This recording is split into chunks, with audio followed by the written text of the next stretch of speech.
everyone. Welcome back to Beyond the Trailhead. We've got an interesting couple of guests today. Not that they're weird or anything like that, but just an incredible industry couple of people here.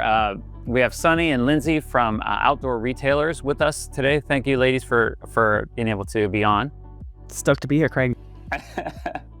Awesome. Well, I figured we'd have you on. We've had a lot of small brands on and everything, and me being able to attend OR a few times and meeting a bunch of small brands, I thought it'd be great to have you on and just explain a little bit more about Outdoor Retailer, what it is that small brands can kind of expect from there, but also just the history of OR. Because me being only there for 2 years, I know OR has been around for a lot longer. And so without further ado, I'd just love to chat more about the history of OR and first of all, who you guys are and your roles too. Absolutely. So I'm going to take the lead, I guess, as you briefly introduced me, Craig. I'm Sunny, and I'm the head of the Leadership Village for Outdoor Retailer, which is Outdoor Retailer's industry advisory body that's in charge of directing the programming and the strategy for the show as we go into 2026 here with a reimagined show in Minneapolis. And, when it comes to the history of the show, well, you say you've been attending for the last 2 years or so, which makes you a relative newcomer to the orbit. I feel like I'm a relative newcomer as well because I've only been going for the last decade. For what it's worth, pardon me, I'm coming straight off a sickness, so I'm trying to not cough too much. But I've been attending OR for about the last decade now, and the show itself, of course, has a history of more than 4 decades. It started back in Reno, and really for a long time, OR has been the gathering that everybody has to be at if they're in the outdoor industry, right? That's kind of in its heyday, like the aughts, the teens. It was just this massive event with 2 shows a year where you had tens of thousands of people in the heyday. I don't know. Keep me honest on that, Lindsay. It was in the tens of thousands, wasn't it? Thousands. Yeah. Yeah, relatively new to Outdoor Retailers. So we're not there. I was not there in the heyday, but yes, tens of thousands has been reported. Yeah. So, a huge show, obviously B2B, where retailers meet brands, where the media shows up, and where a lot of, business gets done up, but also where connections are being made, where networking is happening, and where the community that the outdoor industry thrives on really, was shaped. And I think what we've seen over time is that, Outdoor Retailer eventually had a long-term home in Salt Lake City, then moved to Denver, was back in Salt Lake City, and now we found a new home in Minneapolis. With the location moves and with the pandemic, obviously that was a huge disruption in 2020, 2021. The shape and the scope of the show really changed, and what we've seen is that as the outdoor industry changes, what brands and retailers need from a trade show, I think, is changing.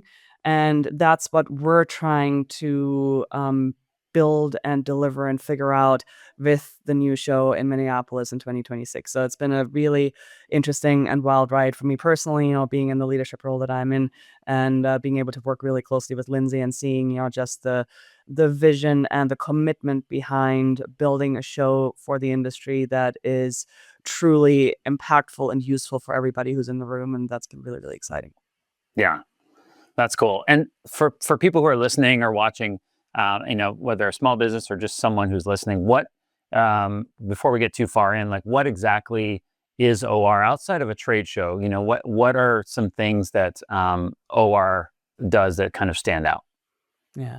I'm going to, name a couple of things here, and Lindsay, I'm sure that you're going to want to jump in on this as well. But, in addition to being a trade show, I think what makes OR really unique is that it is one very, very intentional and, I would call high-powered education venue, not just for brands, but specifically also for retailers, because, we want to be mindful of the fact that really this is Outdoor Retailer, right? This is a show for retailers first and foremost. For the brands, yes, without a question, brands are incredibly important, but we really want to support outdoor independent specialty retail, which, is a business that's stood up quite differently from, kind of a P&L perspective than, some of the brand side of the business, right? So really, really intentional, really high-powered education. We're creating some very intentional gathering and community opportunities, and we're doing that with a completely new and re-envisioned approach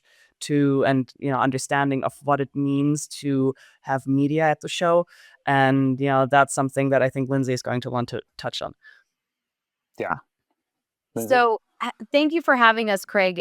So I'm Lindsay Hubley. I am the SVP of the Outdoor and Sports Group for Emerald. So Outdoor Retailer is a part of that, but we also in the group have Surf Expo, we have Overland Expo, we have collective shows. So just a good, really good plethora of outdoor shows in this portfolio overall, all very successful in their own right. But Outdoor Retailer, interesting enough, I came on the brand just a few years ago, and really, between Sunny and our leadership village, we've been able to strategically move the show and kind of reboot the show in ways that are kind of fundamentally different than the ways it used to operate in the past. So as Sunny was mentioning, two major focuses for us. One is obviously retailers. We launched our retailer playbook, which is a half day of workshops for retailers with top level organizers and educators coming in to speak to those retailers and really inspire them in their businesses. The second half of our education is based on Industry Day, which is all top level industry topics. Also great speakers along those lines. So, Outdoor Retailer has always had some education, but not super focused in terms of an entire day just built on conference education. So, really honing in on that piece. Um, and then also a lot of networking events that'll happen that day for young and upcoming innovative brands that are just launching in the market. We have a partnership with Founded Outdoors and Garage Grown Gear. They'll be hosting an Ascent Summit, which is just for founded brands and young innovators that are looking to launch. So Oh, cool. great programming also on that day. So really hitting on the full industry networking, retailers focused education, and then also really leaning in on making sure that small brands, young brands can really get a path to success at Outdoor Retailer and launch in the space.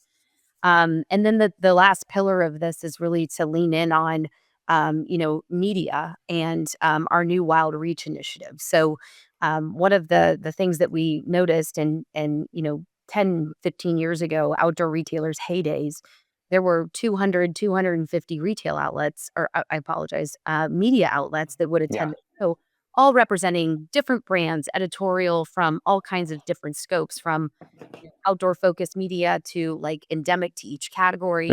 But of those 200 some odd editors and brands, a lot of those have, through consolidation have, that landscape has changed very much in the last, 10 to 15 years. And the rise of the influencer and the storyteller and the creator in the space has become one of the most effective conglomerates really in the space today. And that's how brands launch their new ideas. It's how innovators get well known. It's how they get it's how product gets launched today. So formalizing a program for those creators and bringing 150 creators to the show floor this year to really amplify the messages of all of those brands that are launching product on the show floor. It's not only going to amplify the product launch, it'll also get that gear known. Those creators are coming into our orbit through a partnership with Popfly, and we'll be segmenting them per what category on the show floor they really identify with. So really great opportunity for even small brands or even big brands that are launching product in the space to really amplify that message, which was one of the keys to the success of the show 10 years ago. But then as the media landscape has changed, this is a real fundamental value prop that we're providing that is fundamentally different from anyone else in the market right now. Yeah.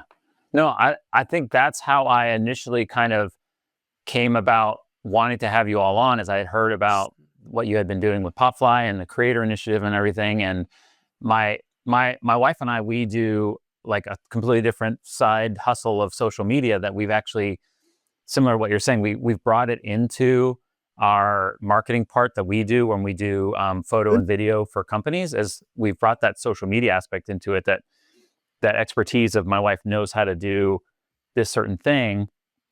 And I'm finding that as I work with brands that are maybe, I'm not saying like they're older, right? Because I'm just as old, of course, but you know, you work with older brands who don't understand it, and you have to get that. And I don't know what kind of educational things you have this year for the educational platform of it, but you know, I hope that there's maybe some social media aspect of it that people can speak to, because I think a lot of brands really, they say they know it, but I don't think they really understand how much that influencer aspect really plays a part more than anything else. And Yeah. Well, I yeah, think there's two pieces to that. One is the education piece, which we are hosting two panels on the show floor. One is really about kind of the creator economy and what it's done to the media landscape and how you know brands are moving forward with that. The other is Popfly will be integrated fully into our education system too, talking about how their system and also creators in their system have been able to build their own kind of media empires as a part of you know the outdoor world today and what it can do for brands. So education definitely on the show floor. The other thing that's really interesting though, Craig, is not just the brands learning about you know the influencers themselves, but it has become very budget impacting for you to try to work with, let's say, 10 or 15 creators, and to do it in the right way. And a lot of the small brands, you know, these bigger brands, they have a lot of budget to maybe support those types of things, but these smaller brands that are up and coming, or maybe they just launched a product, they don't have the same, you know, budget that some of these big brands do. So it's hard for them to compete. So in order for OR to really step in and level the playing ground, we're bringing the creators to you. And so all of that product on the show floor, just think of itself as like epic content for those creators. Mhm. They want to learn your story. They want to hear about your product. They want to see what solution have you solved with what you're bringing to the show floor. And naturally, if your solution is good, and this goes back to, you know, how brands show up on the show floor, this is your opportunity to tell your story. So those creators, they're looking for content. Yeah. And I think, you know, an additional element that we haven't touched on yet is that, yes, obviously the media landscape has shifted and obviously creators are really, really important. And obviously the trust now, you know, has moved from kind of the traditional outlets to the influencer landscape. But I think in addition to just providing education and making sure that brands are connecting with creators and vice versa at the show, there's an aspect here of, you know, coming up with a model that allows brands to dive into a solution for them, a marketing solution that is scalable and that's systematic, right? Because there are brands out there who absolutely get it, who understand just how important it is to work with influencers and to work with creators these days. But I think there possibly isn't a single brand who can be like, you know what, we have a program that we just know, you know, like it runs easily and, you know, we understand how the mechanics work and we understand how to scale this as the business grows. Maybe I'm speaking out of turn. There's probably brands out there who have figured out how to do this, but I think they're unicorns, right? I think that the vast majority of brands know that influencers are important. And so they're trying to go and partner with individual influencers. And then they're focused on those individual partnerships, and it's hard for them to think about, you know, what the business strategy behind it actually is. So by us partnering with Popfly and bringing in creators at scale and being able to demonstrate in a live fashion, essentially a matching program to say, okay, you know, brands, here are 15 creators that are now working with you within the context of the show. And this is a model that you can go and transport into your daily business model as well. I think that's a really powerful value proposition. Yeah. No, that's cool.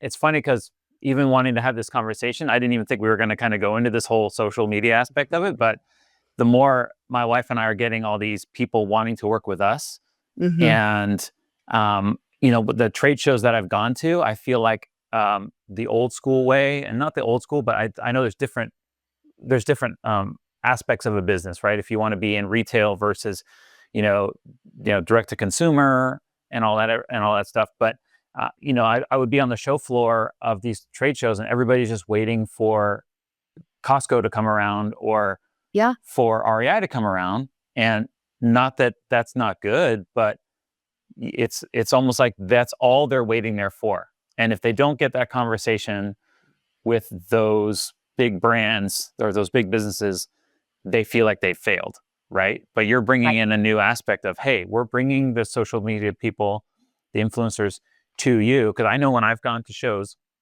if I find a unique product, I'm like, oh, this is so cool, and I want to talk about it so much, right? Yeah. Because it fills a need. But for a big retailer, they're going to look at that and go, okay, maybe that's just so niche that I don't even want to talk about it. I don't want that in my store because it's not going to sell. But that social media influencer is really going to push that, and all of a sudden you're going to have all Yeah. these orders on whether it's Exactly. Amazon or your own website and everything. So, Well, And Greg, the other part to this that's really interesting is like the influencers, they really are they're just as important as even when we're even talking about a retail channel, right? Because before a retailer really is going to pick up product in a big way, right? That yeah, product has to become semi-successful and yeah, known. So that brand has to create demand for that product for it to mhm, become kind of the viral, the excitement piece that a retailer is going to go, hey, I'm going to take, whatever 300 of those.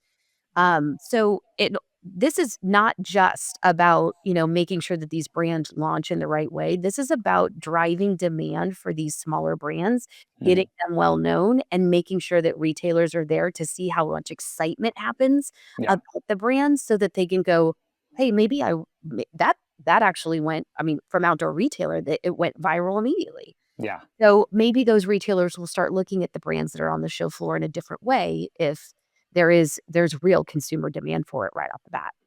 Yeah. No, that's really, really good. So I guess kind of leading into that, then let's say, for people who have been to OR in the past, because I know some people are like, well, like you were saying, it wasn't the same way it was 10 years ago or 15, 20 years ago, right? And, again, I've only been for 2 years, and I even saw the difference between just 2 years, right?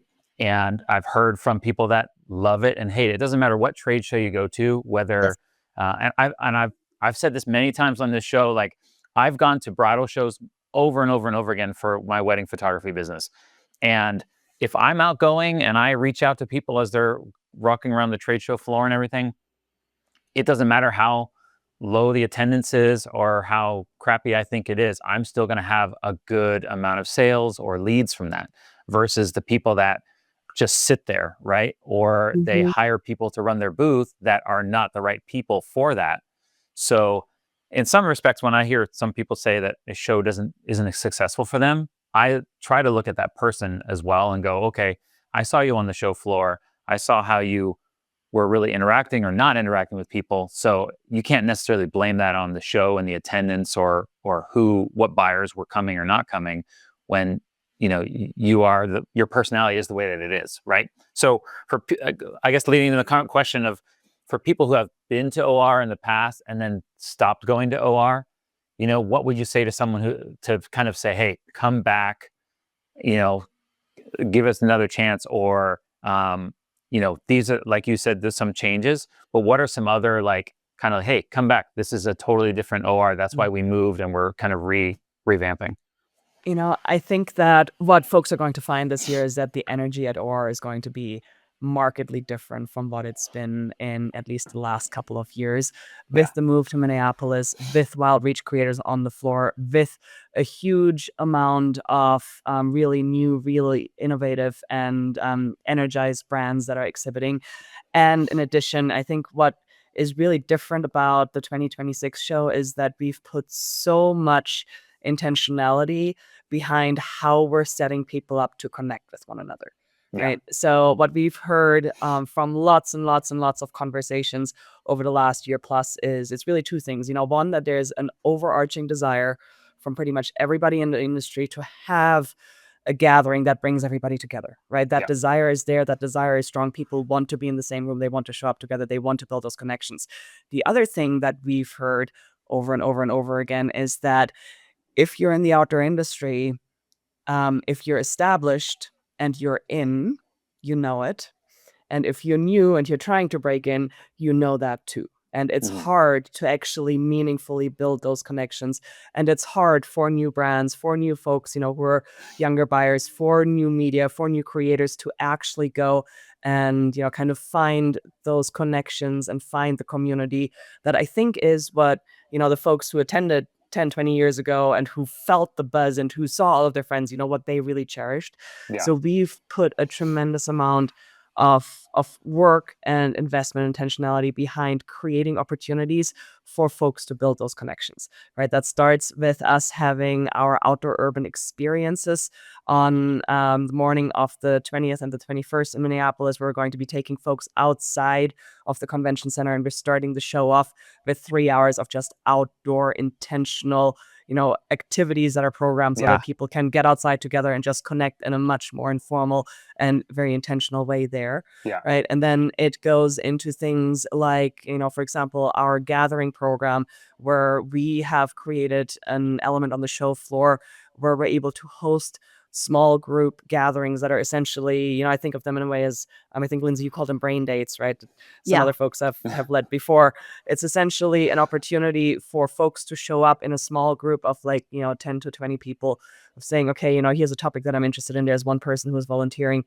to facilitate and to host the conversation, and everybody's invited and can be on any topic, that folks are passionate on. And it's a self-selecting crowd, allowing people to come together and to have an intimate conversation on that one particular topic to really try and facilitate those, what I would call loose connections and kind of the cross benefits from networking with folks that are not on your, buyer appointment list, and that are not just folks that you already know that you're going to hang out with at the industry party, right? So that intentionality of trying to, really encourage people to not just show up, but to have conversations, and to have conversations with new people, to build the relationships that make the outdoor industry what it is for everybody in the room. I think that's going to be very different from past years. No, that's good. I like the fact that you want people to be successful, right? Yeah. As opposed to just, hey, come and let's make some money. And then, because if as they're successful, you grow. It's just like any That's right. other business. I feel like it's hard. I love that outdoor thing you're doing with having people out there, because I feel like you have that.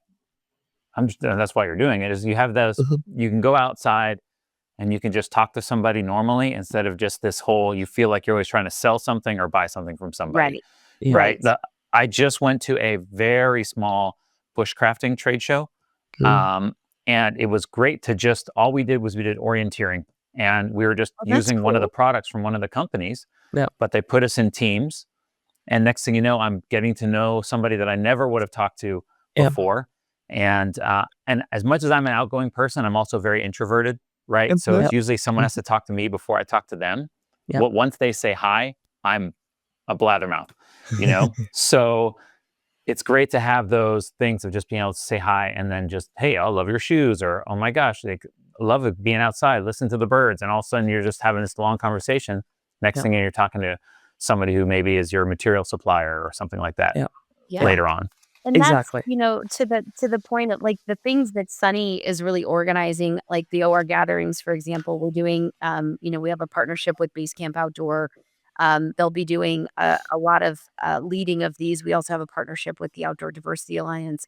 All of these groups we're being very intentional about the way that we allow people to connect. And it's also very approachable. So, Yeah. I think a lot of trade shows, when they get so big, and this was part of OR's problem in the past, right? They got so big that you end up trying to, in order to hit all of your stakeholders, you end up talking at them, right? Like lots of panels and lots of education you can just attend, right? But like the retailer workshops in this situation with our new programming, they're table based. They're going to be people in a workshop. They're going to be working in small groups. So, we also still have our normal education that we have on our big stage and can attend. But a lot of the pieces, like the Ascent Summit that we're doing with Garage Grown Gear and Founded Outdoors, again, people at tables working on, real projects and people connecting. And I think that is a fundamental difference in the way that we used to approach education and the way that we're approaching it as we move forward here. That's great. So I guess rewinding a bit to Popfly for those who don't, I just realized that maybe people don't necessarily know what Popfly is. I know I just happened upon Popfly maybe a year ago or so, or 6 months ago. Um, and for a business, right? How can a business take advantage of Popfly, and then also for influencers, right? Who you have coming, or maybe you're still inviting them and stuff like that. How does that work? That partnership with them? So Popfly, I have to give like major kudos to the team at Popfly. Taylor and his team, they are scrappy and there's hustle there. Yeah. But what is amazing about that system? So when we started really looking at, implementing a program of this size and scope, I mean, in order for you to implement a program with 150 creators, track all that progress, even onboarding them, Hmm. what categories, and then finding, like, even doing a wrap up of what that has done for your business. I mean, you'd need a team of like 10. And Yeah. like, I think Sunny and I, we have a small group of, basically 5 people that really work on the brand full Yeah. time. So we really needed a partner that could like facilitate a lot of that. So from a brand perspective, they have helped us not only organize our creators, they're helping us facilitate the program. They're helping us even be extremely approachable by Hmm. those creators, and making sure that the content that and the way that we're greeting those creators on site at the event is all very seamless. Um, you know, and then on top of that, one of the great benefits that we have, even for businesses that are coming on site at OR, if you're not already on Popfly, don't worry about it. Come to OR. We're going to onboard you. I think it's 6 months of a Popfly membership for you to aggregate, all of the views, Yeah. all of the opportunities you have with those influencers. Those will be measured and tracked for you if you're an exhibitor at Oh, OR. cool. We're going to onboard you. We're going to make sure that that is very seamless. And then at the end of the show, we're going to be able to provide you a report of, you know, all of the different people that came by your booth, what they talked about your product, and give you a full like scope of what that program from a value standpoint did for you. So back to your point, Craig, about like, brands that sit there and they wait for that one retailer that they want to see. And if they didn't see that one retailer, like it ruined their experience. Yeah. That's not gonna happen on this show floor because, you'll see those retailers on site because we have a really robust hosted buyer program. Yeah. The reality is that if you get the kind of exposure that we're expecting these influencers to provide for you, you're gonna be very happy with your results. Yeah. Yeah. I But feel like from you're gonna have. Go we ahead. but Sunny, if you wanna talk about it from a creator standpoint, I think because I think you're a creator yourself, and it's a really impactful program. Yeah, absolutely. I mean, I think it's impactful from all sides. It's impactful for the brands, it's impactful for creators, it's impactful for the show, and it's just a really, really powerful solution, as Lindsay said, a team that's scrappy and where there's real hustle, and who built Popfly because they precisely understood the challenge of how to address the new creator economy at scale, right? So that's Yeah. right, the entire core of Popfly is trying to solve exactly that challenge.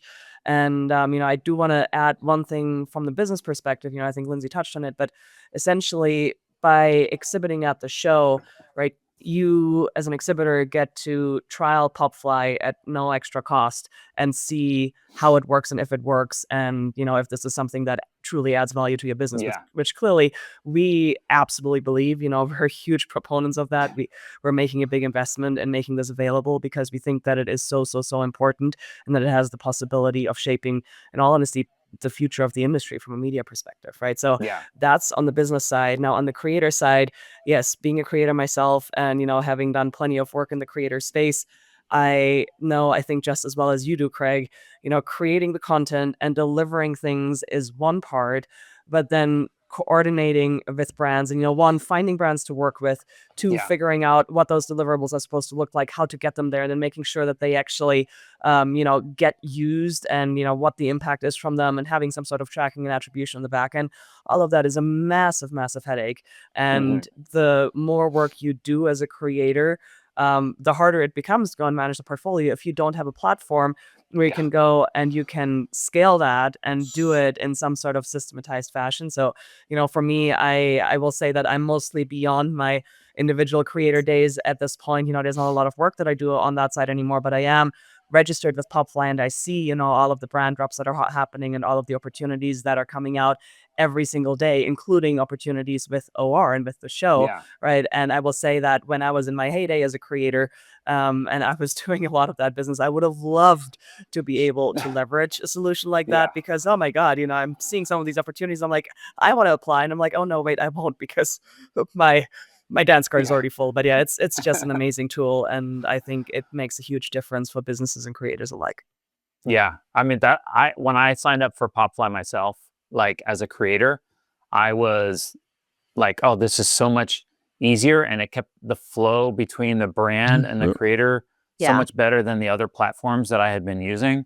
Yeah. And thank goodness, I'm just out there wild with my brain. My brain doesn't focus, but my wife is super good at math and doing planning and everything else. So thank goodness she does that. But it helps get it there. I think having everybody there together is really going to Yeah. make, like, I can only imagine the amount of, depending on how many creators you have and their reach, like there's so many millions of eyes that are going to be on brands, instead of you go to trade shows and they're like, sorry, you can't film, you can't do this, you can't do this.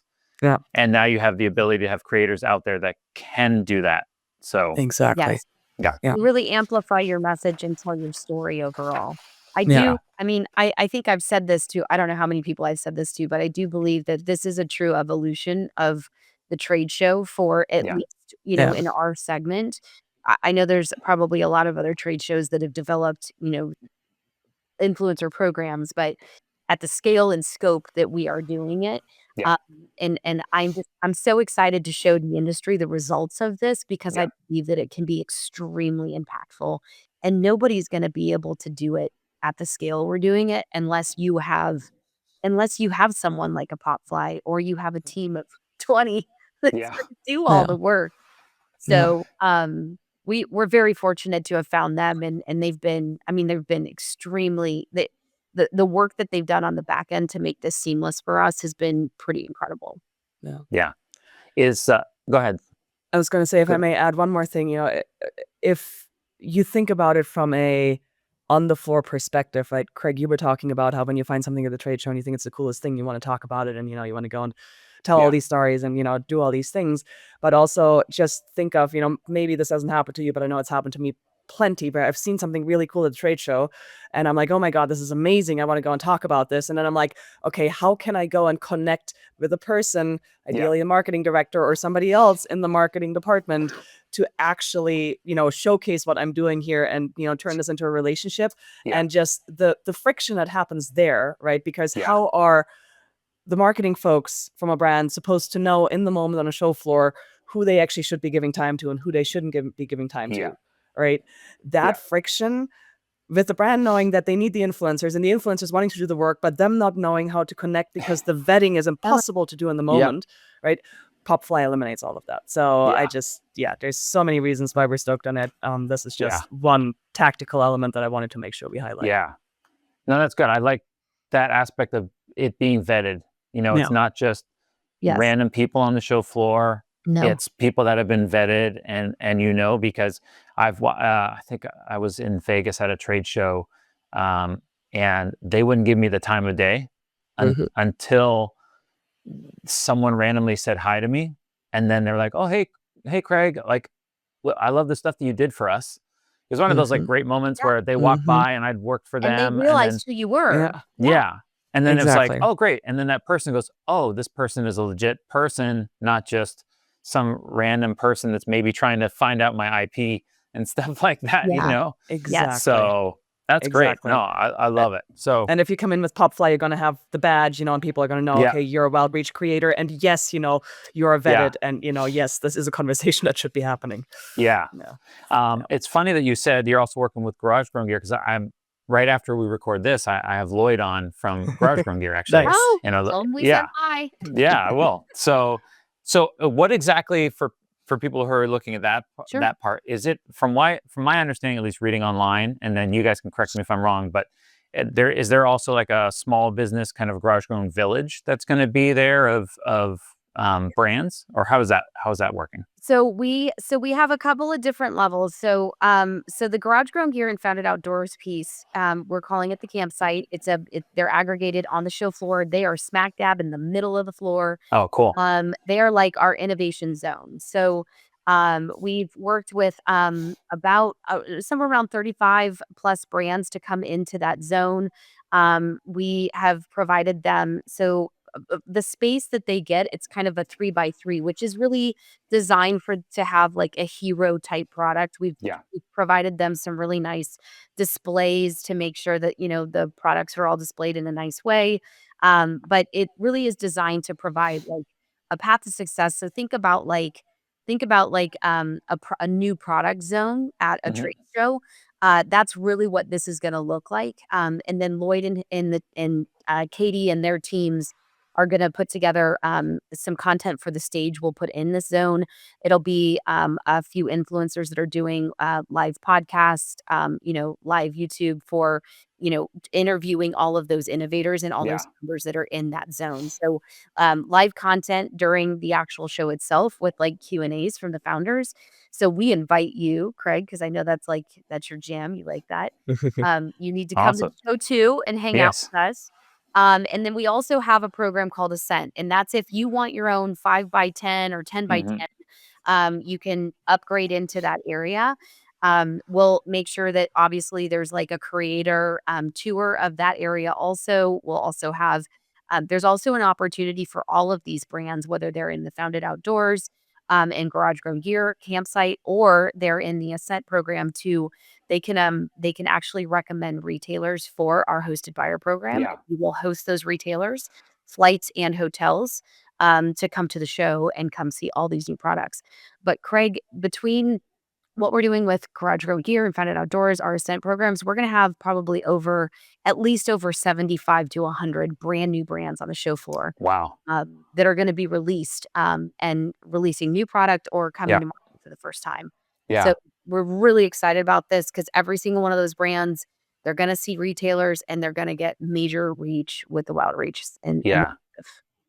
I actually looked online and I was like really impressed with the list of brands that you guys have this year. yeah, yeah, So, because I think everybody looks at it, especially from a creator's perspective. You kind of look online and you look at brands and you go, okay, I wanted to talk to that person, or I haven't been able to get them on the phone or whatever. And now you might have that face to face with them. And I'm like, oh, there's a lot of brands that I haven't had a chance to talk to.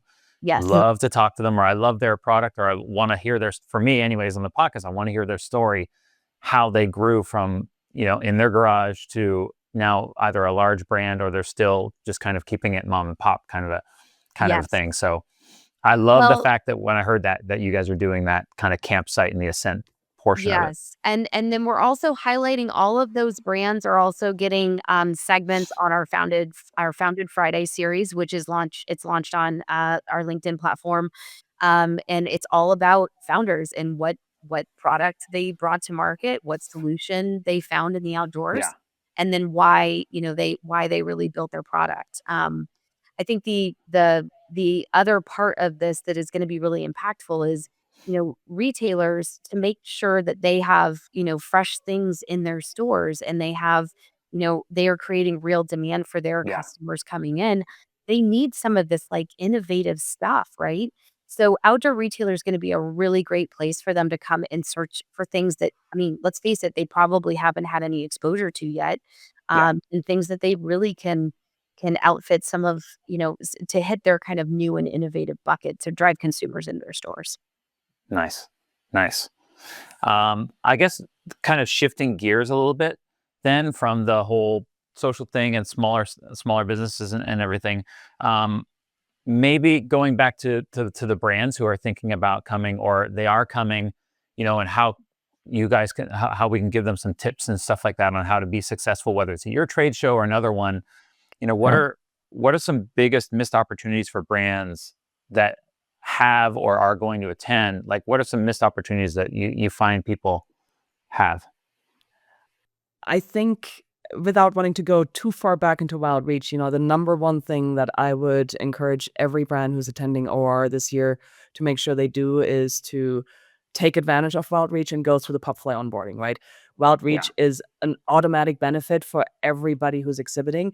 And the only way that you're really fully going to be able to have visibility into your numbers and into the creator matches and all of that, you do have to be on the platform. Now we have a program to make sure that that onboarding is really easy and really painless, and that it's very, very uncomplicated to go through. But you do have to essentially activate your Popfly account, as we invite you. So that's a huge one, and that's absolutely essential for any participating brand. Make sure that you go and you click on our emails and you go and take advantage of that Popfly opportunity.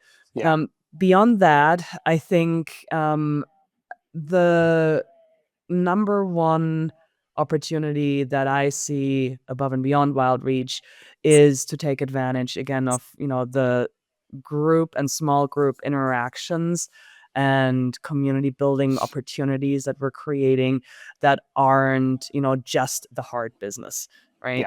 You're going to have appointments from 10 to 3, 10 to 4 every day, but show up to the outdoor urban experiences in the morning, show up to gathering sessions, show up to the education on the 19th of August during Industry Day. I think, like you said very accurately, Craig, what folks are getting out of a show typically is what they're putting into it. Right? No, exactly. So show up for all of the things that we're putting into place to facilitate connection and facilitate community and facilitate those exchanges that end up leading to massive benefit that you may not be able to quantify in the moment, but where you end up having a conversation that's just blowing your mind, and next that's your like core business partner 5 years down the road.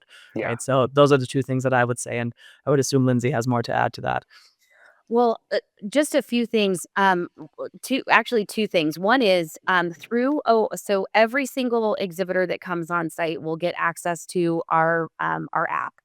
And inside of our app, we do two things. One is OR Match, which is matchmaking between you and the retailers that are going to be on site. So download the app. Well, that typically goes live about 30 days before the show. You can see the retailers that are registered. You can see the brands that are registered, and you can actually make inquiries as to retailers that you want to meet with, and vice versa. Retailers can reach out to brands that they want to meet with. So that's Match. The other thing that every single exhibitor will have access to, which is super beneficial, any retailers that are coming by your booth, we offer through our app lead scanning. So you don't have to take a business card. You don't have to write anything down. You literally, through the app, you as an exhibitor on a show floor plan, literally click the button, and through that click, you actually get that lead right then and there. All those leads will be downloadable after the show, so you can follow up your leads.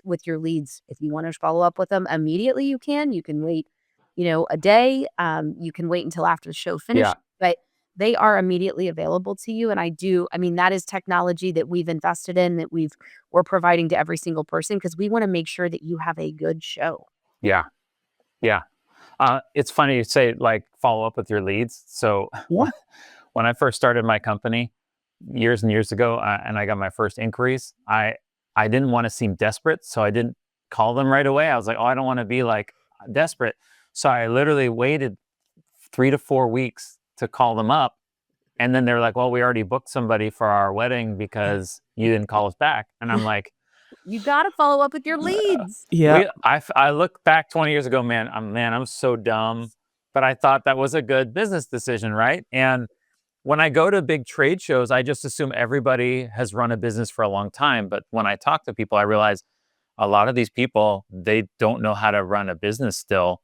And I think what you said, it's like, you can follow up today or in a few days, but it's so key to follow up right away, because we're such an instant society of, why haven't they called me back? Why haven't they emailed me? Because I had a gentleman on, and it started his business as a different name and tried to make it look like a big company, right? But it was just him in the garage. And so people were like, why is it taking so long to get my products and everything? And then he realized I had to market himself more as a as a small creator, creating his products, letting people know, informing them and everything else, and then letting and emailing right away as much as he could. But he was like, I can't follow up because I'm also sewing at the same time that I'm trying to email. And Yeah. so he had to switch his marketing side of it and go, okay, I have to let people understand that right now I'm just one person, sewing in my garage, and I can get back in 24, 48 hours. I can't get back in 5 seconds because Yeah.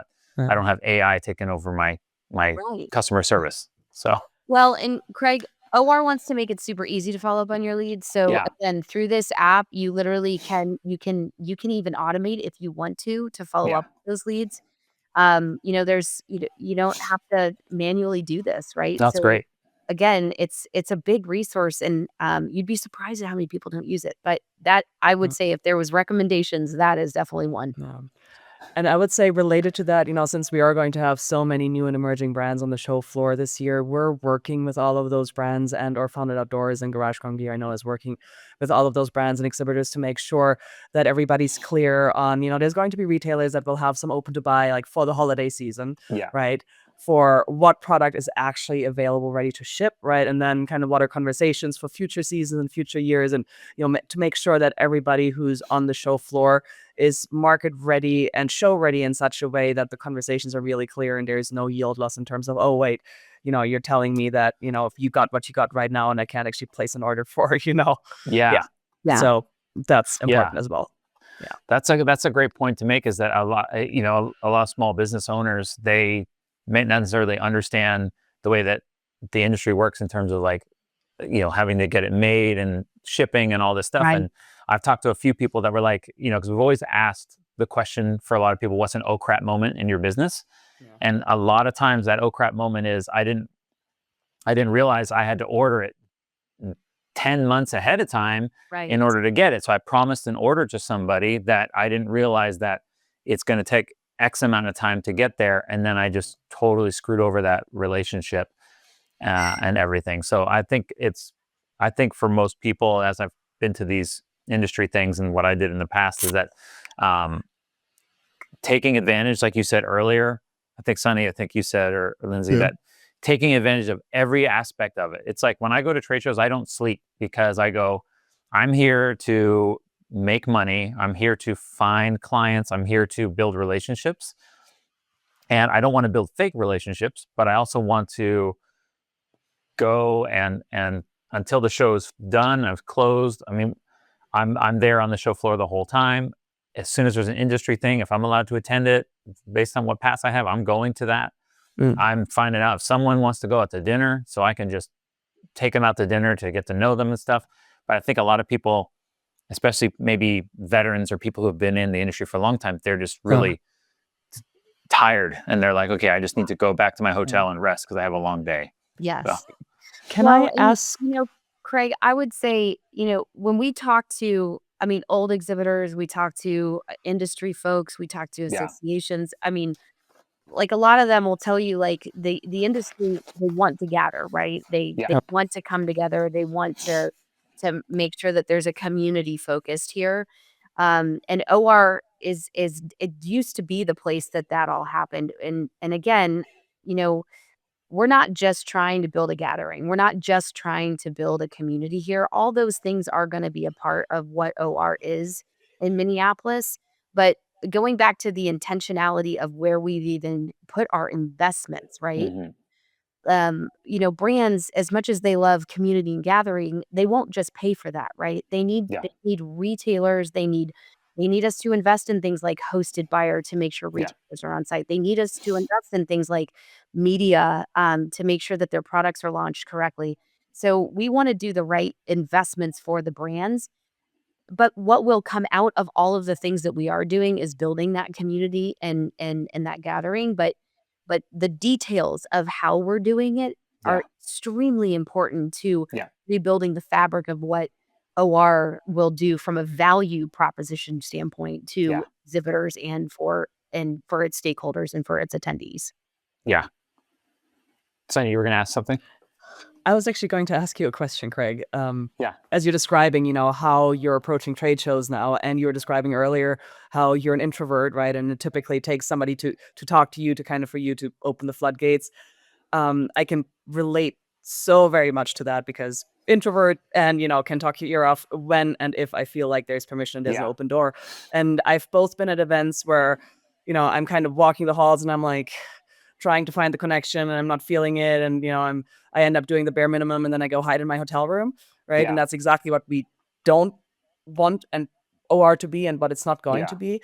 But then I've also been at events where I'm like, oh wow, I only got 6 hours and there's so much talking to be Yeah. done here and so many relationships to be built and so many people to meet, and the time just flies by in a Yeah. heartbeat, right? Which is what we're building with OR this summer. So Yeah. the question that I have for you is, do you know what flipped the switch for you, or kind of what your gateway is to go from the introvert who's not kind of feeling it Yeah. to Yeah. doing what you're doing, which is to just fully be there, fully present, fully invested, and taking advantage of every minute? Yeah, I think my wife said it best that she, I think it's a sales term that everybody's try to find that Me Too moment, right? That hey, you relate to them or something, and then it's just a conversation. Anytime I've ever gone to a booth, I've never walked up to somebody to sell them my services or anything, because one, I'm not allowed to sometimes, right? And so I just want to go and find out products because I'm like, oh, this is a cool product. Um, I'm always thinking of ideas, spitting it to other people, but I'll walk up and just have a conversation with somebody, and then we're like, oh, we have this great moment together. It's like, oh, you're from so and so. Oh, I've been to that place, and then it starts a regular, normal conversation. Once that normal conversation is there, it's just a free flow as opposed to a forced thing, and that's how I function. Is just a normal like, hey, you're in Utah, right? And I'm like, oh, I love that park. And then we start talking about Zion and, um, anything. And then all of a sudden we have something that we relate to. And then all of a sudden somehow we end up leading into, you know, what you do. And I think I was at a trade show. This is hilarious because I was literally at a trade show talking to somebody. This was at Switchback last year. I left OR and I got straight to, or no, I was at Switchback and I went right straight to OR. And I'm talking to somebody, and we're having a normal conversation. And this guy walks up to us and says, "Hey, I'm from so and so advertising agency." Like straight up, interrupts our conversation, Declaring his purpose. and he's like, "Hey, if you ever need any marketing stuff or whatever," and then he hands his card and then walks away. And then me and my friend, we look at each other, and I'm like, "That's what I hope I never ever do." Is do that. That's why we're having a conversation. We're just talking about whatever. And he goes, "That's why I want to work with you, Craig, is because you actually are a normal person and you care about me as a person. You don't Yeah. just want my business." And I think we've all met enough people at trade shows and stuff where it's just some Transactional. it's that sleazy stereotypical salesman Yeah. that you're like, okay, this guy's just trying to sell me something. He doesn't care about whether it's the right thing for me. And Yeah. I worked at Apple for 2.5, 3 years. Did the sales thing for a little bit, and they always taught us to find what the person needs, not what they want. Yeah. And then I started teaching photo video classes over there, just because of my personality or whatever. But when I was doing sales, I was like, oh, this is great. I'm actually finding what they need. So they would come and want to buy a $6,000 MacBook Pro, and all they're doing is writing stories and stuff like that. I'm like, hey, you get this with a little bit above it so it future-proofs yourself or whatever in case you want to do these things, but you don't need this $6,000 thing. And I think long answer to a short question is, finding that Me Too moment.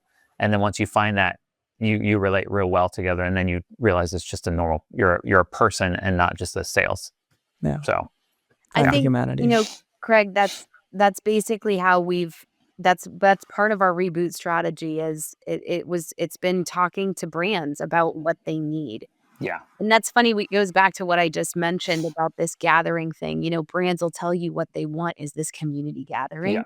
And that's like, oh, then we want OR in the way that it used to be, and how it's community and all the gathering and all the networking that happens. But when you get down to what brands need, there are different needs in the value proposition that actually fuel the funnel and the future of the outdoors, right? Yeah. So gathering is great. Gathering in community is wonderful. And we're going to have all that as a overall, view of what OR will have at the show. But the reality is that we are fundamentally finding value in the need, and finding the solution for what they're asking for. Yeah. That's great. That's great. Yeah, I've heard that many times, like, hey, we need community. I'm like, I also need money.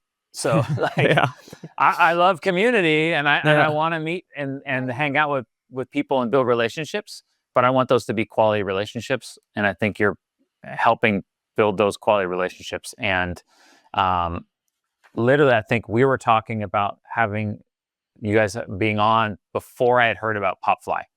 And then once I heard about that, the whole Popfly thing, I was like, oh, great. So I was filling it out going, well, I'm going to talk to them anyways on things. We'll see like because sometimes on Popfly, I don't know who I'm talking to or who the connection is and everything until we have the messages back and forth. But I was like, oh, this is actually great.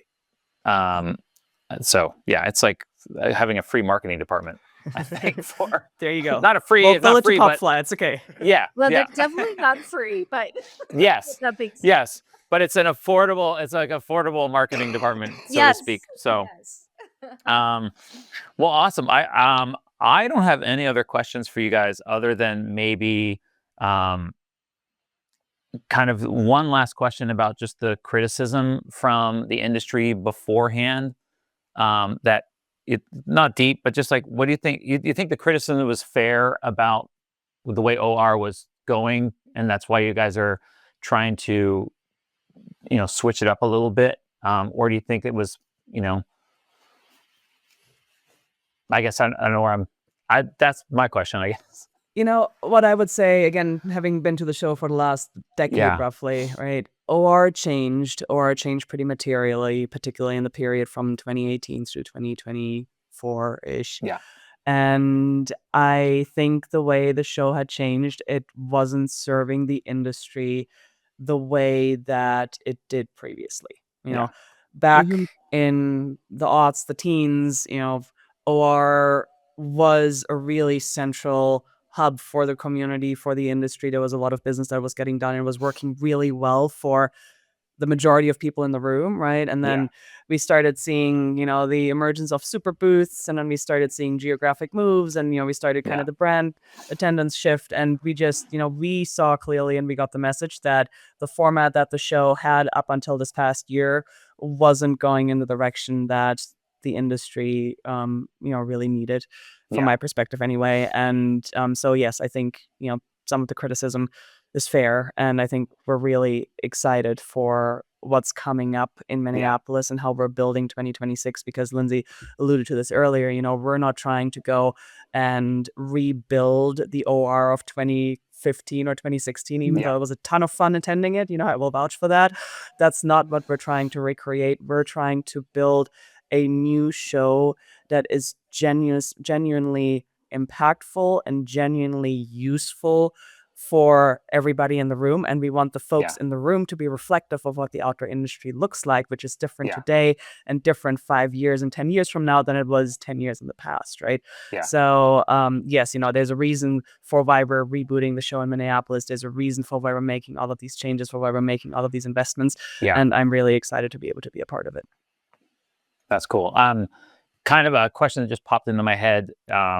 That's, you said like the super booths and stuff like that is, I think the criticism I had from somebody is like, oh, well, these larger brands are buying these other brands. And this is a little bit of a completely different question. Maybe you have a little insight into it, but some people love the cottage brands, right? They love those smaller brands.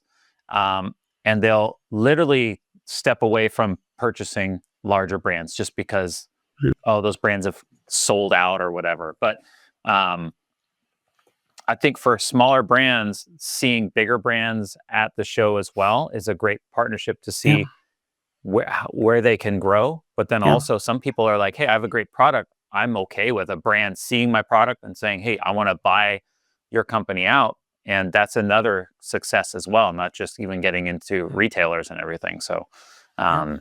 more of a statement, I guess, than a question. But Yeah, and I fully agree with that. I mean, from my perspective, how do you succeed as a cottage brand? Right? right. Um, Chances are that to succeed as a cottage brand 10 or 20 years down the road, you don't want to be a cottage brand, right? Yeah. Which is not to say that being a cottage brand isn't awesome. It is, but being an outdoor entrepreneur myself, like I know how much just heart-wrenching work and effort it is to run a small business that you're Yeah. bootstrapping, that you're trying to get really creative with, that you're trying to guerrilla market with, that you're trying to go and do the right thing with, right? And ideally, from my perspective, at some point that Yeah. cottage brand can grow into something that for the founders is a sustainable living, right? Yeah. And that's not just crazy sitting in your garage and doing the emails and the sewing at the same time and trying to Yeah. figure out how to make everything right for everybody because you love the product, and at the same time you're burning out like crazy because there's just so Yeah. much work to be done, right? So there has to be a trajectory for a cottage brand, Yeah. and that trajectory to me is either growth, which then turns that cottage brand into a larger brand, Yeah. which changes the public perception, but that's part of the trajectory. Yeah. Or it is an exit where that cottage brand gets bought, and in order to be bought, it has to be somebody that has the pockets necessary to go and be able to absorb a transaction like that and make it worthwhile, Yeah. right? So that's also a larger brand. So I understand the kind of perception and image implications of going through those growth phases, and I also think that they're completely natural evolution Yeah. of having success in the industry. And if you look, for example, at I don't know, somebody like Cotopaxi, right? Who Yeah. we had some great discussions with Cotopaxi folks in Industry Day last year at Outdoor Retailer. I think they've demonstrated how to kind of try and navigate that journey, and how to sometimes do it exceedingly well, and how to sometimes have to confront challenges with it, right? Yeah. So a cottage brand by default, I think, has a trajectory to go through, and that's a reality that we all are aware of. Yeah. And Craig, That's great. I mean, if you look at OR's trajectory as it relates to this, some of the biggest brands in the industry were launched at OR, right? Yeah. What's great though in today's OR and kind of the reboot, the one thing that we really thought about a lot, and we talked to the leadership village about it, we talked to our advisory family, we talked to the industry about is, back in the day, I don't know, 2015 through 2019, all of those years, like it was hard if you were a small brand and you wanted a 10 by 10 on the show floor. First, Hmm. it was very hard to get that because we were sold out. We didn't Yeah. have space. We weren't allocating space to, up and coming brands. There were only it was a very limited program. I think the other part of that is, these bigger brands, they took these massive boosts and it Yeah. really and not that there was an intentional piece about it, right? They're just trying to do what they're gonna do best for Yeah. their to market their brand. But what it ended up doing was really relegating those 10 by 10s, those smaller, launch, programs to the back of the hall, the side of the hall, the tent, all Yeah. underneath the staircase or, wherever else they ended up being. The reality is today, what we're looking to do is put those folks out front, right? Like, Yeah. and we're also restricting booth size. So if you're a one product, one brand, your biggest booth can be a 20 by 20. So we don't want to start that race to the biggest booth contest Yeah. because it did not end well in the last version of that. Um, but the reality is that, it's purposeful. Again, back to all of the things that Sunny have talked about, it's very purposeful in the way that we're trying to help those cottage brands, be out front, have their placement and really be able to put their products out there. Yeah. No, that's good. I like the fact that it's almost like you're trying to, like, life isn't fair, but you're trying to be as fair as you can for everybody at a trade show, Yes. as opposed to them being overshadowed. So Yeah. no, that's really good. Okay. Well, I mean, thank you so much for the amazing insight. I'm sure people are going to listen and be like, oh my gosh, okay, I've got to go. Or are there booth spaces available still? There All that are. kind of good stuff. Yes. So I'm going to go into some lightning round stuff, but I think before we go into that kind of lightning and questions, if people are looking to be a part of OR, whether it's a creator or a brand wanting a booth and stuff like that, what's the best way to reach out to y'all? So through the website, outdoorretailer.com, there's definitely a path for you to send us a note about inquiring about a booth space. And then also there's an entire page on all the benefits and the different levels of, how you can get involved. Yeah. The other path, which is the creator platform, you can either go direct to Popfly or you can also go to outdoorretailer.com. We have an entire platform just for the Wild Reach Initiative. And you can go right through the Popfly platform and sign up. We are going to make a big release, hopefully next week, possibly the following week, of the first 10 accepted creators, Okay. and show you the kind of impact that just those 10. We still got another Yeah. 140 to go. But just those 10 are going to make on the show floor. So we're really excited about making that launch happen. Yeah. No, I love the fact that you're coming out, so you're letting people know that they're not just getting there. Cause I Yeah. guess that was a question I was going to ask or was thinking. I was like, well, I wonder who's going to be there Yeah. or if it's really going to be, but it's like you're giving them little teases coming up going, Yep. okay, you need So to be next there week, because again, next week, hopefully the first 10, and then every 2 weeks after that, we're going to drop another 10. So everybody's going to know. awesome. Well, great. Okay, well, I'm going to go into the lightning round. It's basically just some questions just to get to know you guys a little bit more before we end. So since there's two of y'all, feel free to answer first dibs on whoever gets the question. But Are there points without, associated with this? Is a I competition guess, where somebody I can guess, win? I guess we could do points because I never have two people on here. So I think it'd be cool to see and I'll be the judge. I'll give the points. It'll be like, whose line is it anyways? Right. Where Yes. Love it. it's an obscene amount of points that really don't make any sense. So that I have I a just, feeling Sunny yeah. is going to win because she is the super adventurer in the group. Only if it's about national parks. The rest of it, Lindsay, that's in your corner. All right. So without further ado, let's go into the rapid fire round. So first question, of course, as you just mentioned, Sunny, is what's your favorite national park? Grand Canyon. Oh, okay, Lindsay. Yellowstone. Oh, okay. So I'm gonna give that one to Sunny just because that's my favorite national park is the Grand Canyon and my wife's, and so Okay. That works. it's a biased point. So, Okay. I'm keeping track.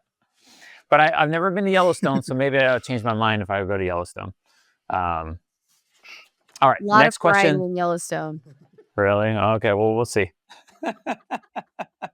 All right. Next question is worst trail snack you've ever tried. Oh.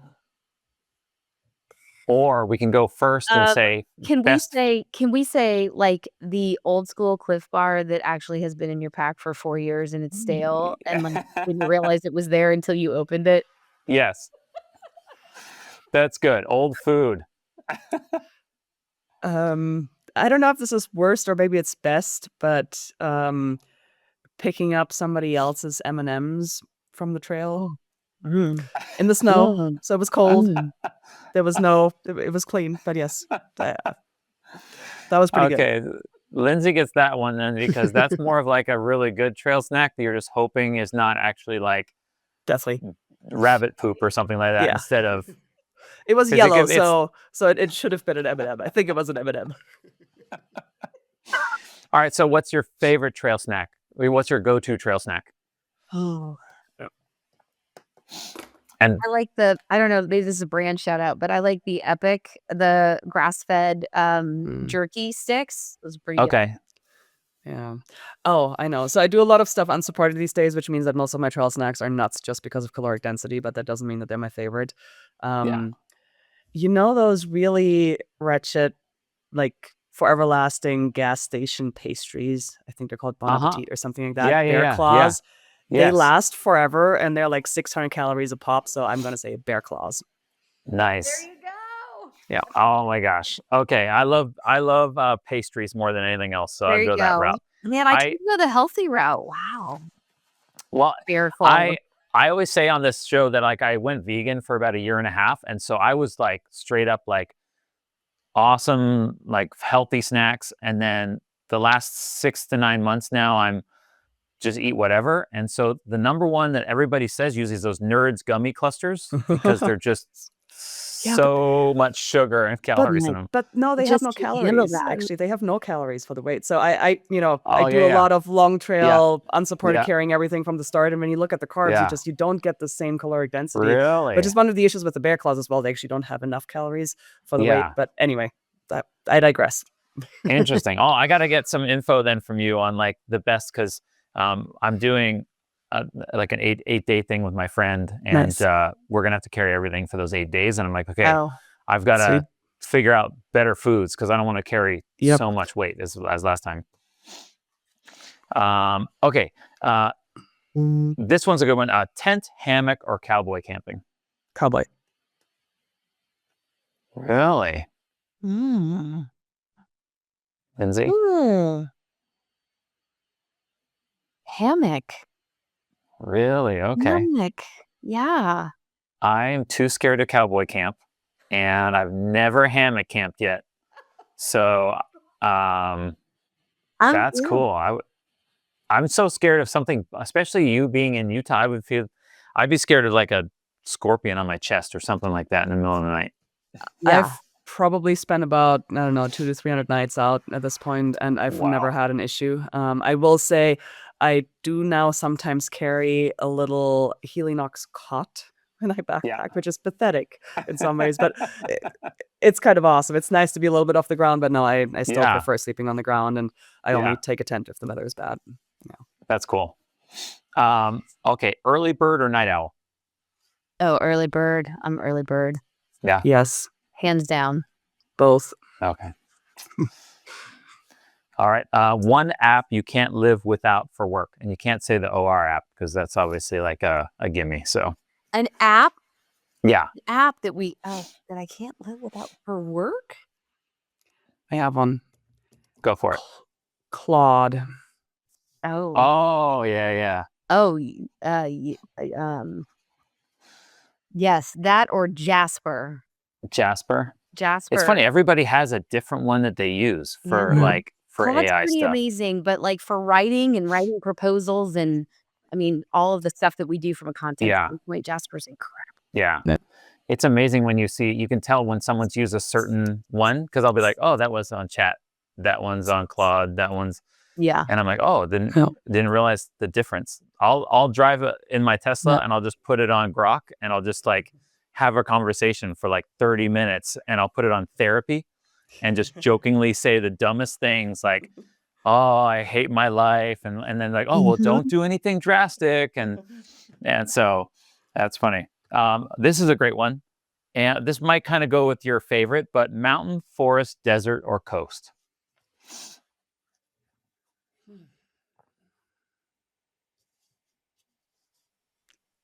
Can I pick 3?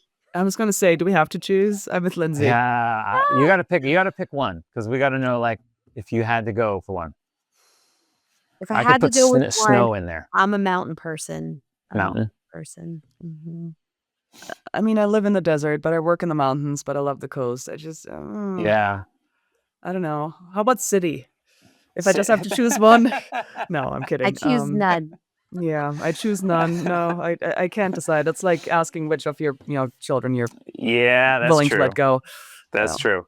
sorry. All right, 2 more left. What's your most used piece of gear in your life right now? My running shoes. I have to be honest. My Yeah. running shoes. Does the brain count as a piece of gear?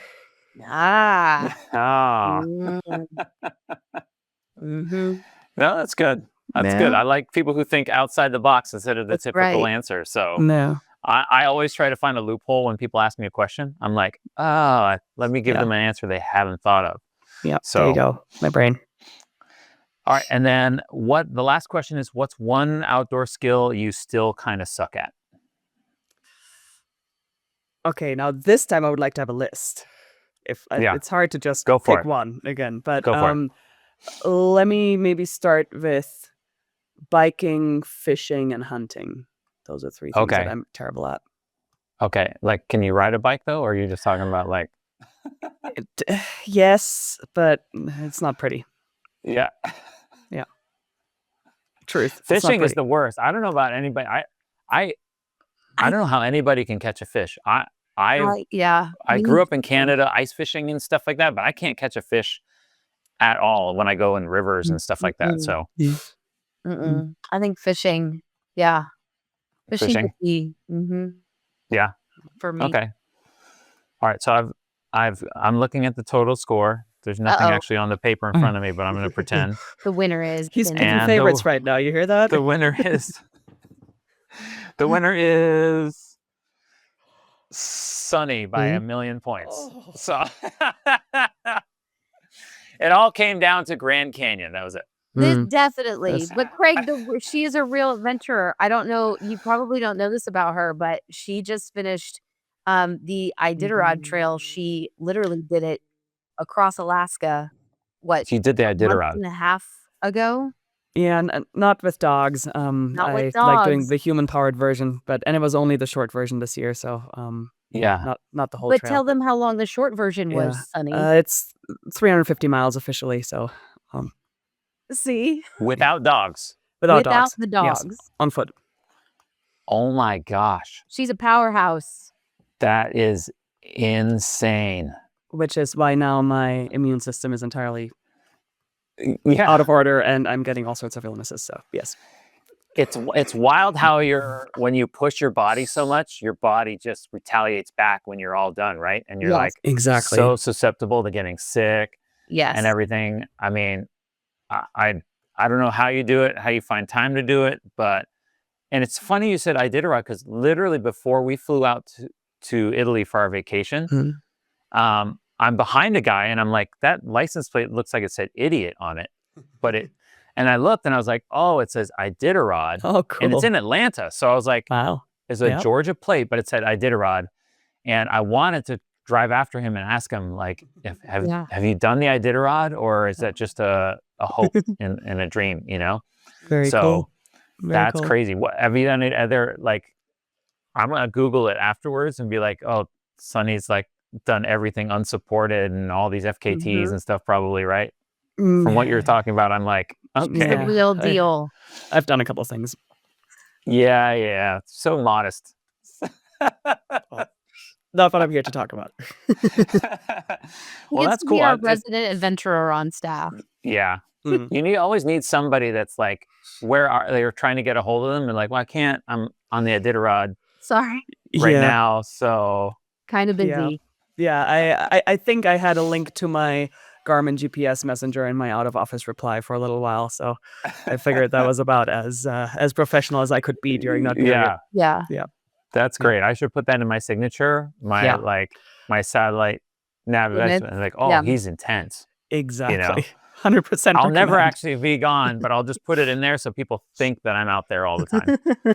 So Good strategy. well, awesome. Well, I mean, thank you guys so much for being on. Lindsay, Sunny, you guys are awesome. Thanks for taking the time. Sunny, I 100%. hope you feel better. And everybody who's listening to Beyond the Trailhead, thank you so much. We can't wait to see you guys. If you're listening and you're going to be at OR, we'll see you at OR. We'll say hi to you at OR. I'm sure you can go and give Lindsay or Sunny a high five, unless Sunny's in the middle of the Iditarod in the middle of the summer. No. Or doing something across Australia or something, maybe. Yes. Yeah. But Craig, thank you so awesome. much. That's No, amazing. thank you. See you soon. Bye. Bye.